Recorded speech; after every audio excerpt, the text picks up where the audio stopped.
Hello friends, आप सभी का स्वागत है लास्ट मोमेंट क्लासेस चैनल पे। तो आज हम देखेंगे ये जेवीएम होता क्या है।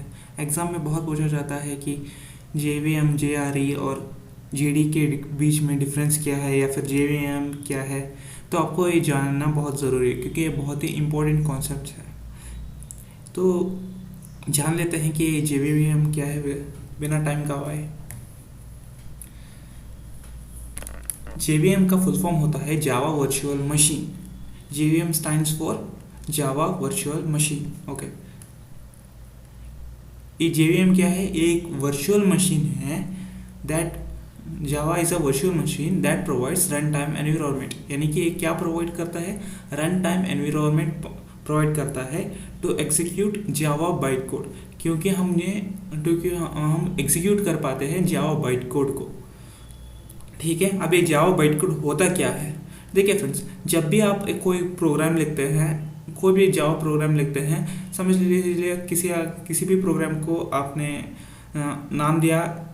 फॉर एग्जांपल कोई भी आपने जावा प्रोग्राम लिखा, उसको प्रोग्राम का आप नाम देखते हैं, कुछ भी आपका नाम लिखते हैं। फॉर एग्जांपल आपका नाम नितेश है, नितेश डॉट जावा। इस तरह से आप उसका नाम दे देते हैं। एक्सटेंशन फाइल जावा प्रोग्राम का डॉट जावा होता है। ठीक है, तो इसी एक्सटेंशन का डॉट जावा होता है जावा प्रोग्राम का। तो अगर आपने आपका प्रोग्राम का नाम नितेश लिखा तो नितेश डॉट जावा, इस तरह से आप उस प्रोग्राम को सेव करेंगे। उसके बाद उस प्रोग्राम को कंपाइल करेंगे आप। ठीक है, कंपाइल करने के बाद हमें एक और एक्सटेंशन फाइल मिलता है जिसका नाम है नितेश डॉट क्लास। ये डॉट क्लास हमें एक्सटेंशन मिलता है और ये इसी को कहते हैं, डॉट क्लास को ही कहते हैं हम बाइट कोड। और इस डॉट क्लास के अंदर क्या लिखा होता है ये सिर्फ कंपाइलर ही जानता है, हम नहीं जानते। ठीक है, जब भी हम जावा प्रोग्राम लिखते हैं जो कि डॉट एक्सटेंशन इसका एक्सटेंशन होता है जावा प्रोग्राम का, जब भी हम उस प्रोग्राम को कंपाइल करते हैं तो हमें एक और एक्सटेंशन मिलता है जिसे हम डॉट क्लास कहते हैं और उसी को कहते हैं बाइट कोड। ठीक है, यानी कि जेवीएम यानी जावा वर्चुअल मशीन एक वर्चुअल मशीन है जो कि हमें रन टाइम एनवायरनमेंट प्रोवाइड करती है ताकि हम बाइट कोड को एग्जीक्यूट कर सके। इसे हम अभी तक हमने बाइट कोड को जावा प्रोग्राम को कंपेयर किया, तभी हमें बाइट कोड मिला, ताकि इस बाइट कोड को हम एग्जीक्यूट कर सके। वो एग्जीक्यूट कैसे करेंगे वो हम अभी देखेंगे आगे। ठीक है, the JVM doesn't understand Java code directly. यानी कि ये जेवीएम है, ये जावा प्रोग्राम डायरेक्टली अंडरस्टैंड नहीं कर सकता। अगर आपने जावा प्रोग्राम लिखा उसे डायरेक्टली नहीं कर पाएंगे, क्योंकि ये जेवीएम अंडरस्टैंड ही नहीं कर पाएगा कि आपने जावा प्रोग्राम में क्या लिखा है। इसीलिए उसको बाइट कोड में कन्वर्ट करेगा, तभी ये जेवीएम अंडरस्टैंड कर पाएगा आपने क्या प्रोग्राम लिखा है। और वो बाइट कोड में क्या लिखा है ये सिर्फ कंपाइलर ही जानता है। ठीक है, that's why we need to compile your dot Java files to obtain dot class files. यही तो मैंने बताया, the JVM doesn't understand Java code directly. ठीक है, यानी कि जो जेवीएम है जावा वर्चुअल मशीन, वो डायरेक्टली अंडरस्टैंड नहीं कर पाएगा Java code. That's why you need to compile your dot Java files to obtain dot class file. इसीलिए आपको डॉट जावा फाइल्स जो भी आपने प्रोग्राम में लिखा है, for example Nitesh dot Java program, उसको कंपाइल करना पड़ेगा ताकि हमें नितेश डॉट क्लास फाइल्स को पाने के लिए। ठीक है, that contain byte code understandable by the JVM. यानी यही तो मैंने बताया, ये डॉट क्लास को ही कहते हैं हम बाइट कोड, और ये बाइट कोड जेवीएम अंडरस्टैंड कर पाएगा। ठीक है, और मैं एक और बात बता दूं, जावा को टूल स्टेज सिस्टम भी कहा जाता है।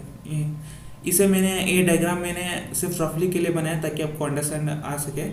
देखिए, Java can be also called as tool stage system, यानी कि जावा को टूल स्टेज सिस्टम भी कहा जाता है। इसमें दो तरह के स्टेजेस होते हैं, पर देख लेते हैं, ये बहुत ही इंपॉर्टेंट है।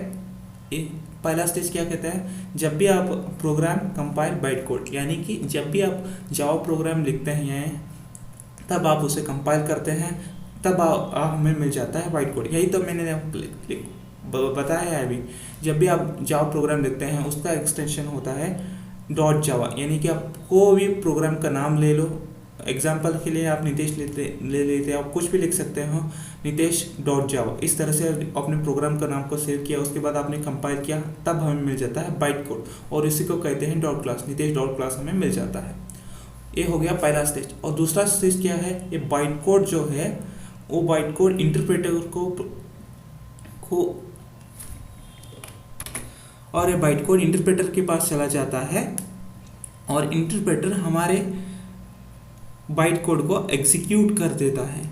ठीक है, बाइट कोड को एग्जीक्यूट कर देता है, तब हमें मिल जाता है आउटपुट। ठीक है, आई बात समझ में? ये फिर से एक्सप्लेन करता हूँ। जब हमारा प्रोग्राम है वो कंपाइल करते हैं जब हम, तब हमें मिल जाता है बाइट कोड, और इसी को कहते हैं डॉट क्लास। बाइट कोड को ही कहा जाता है डॉट क्लास, और वो बाइट कोड इंटरप्रेटर के पास चला जाता है, और वो इंटरप्रेटर बाइट कोड को एग्जीक्यूट कर जाता है। ठीक है, ये हो गया टू स्टेज सिस्टम, और ये हो गया JVM कम्प्लीटली एक्सप्लेनेशन। मुझे उम्मीद है फ्रेंड्स आपको JVM क्या है को पूरी तरह से कम्प्लीटली समझ आ चुका है। अगर आपको समझ आया है तो इस वीडियो को लाइक करिए। अगर आपको कुछ भी डाउट्स हो तो प्लीज़ कमेंट सेक्शन आपके लिए ही खुला है, आपको डाउट्स क्लियर हो जाएंगे। तो मेरे चैनल को सब्सक्राइब ज़रूर कर लेना, टेक्निकल स्टडी प्लेस चैनल को। मिलते हैं अगले वीडियो में। Till then take care, bye bye.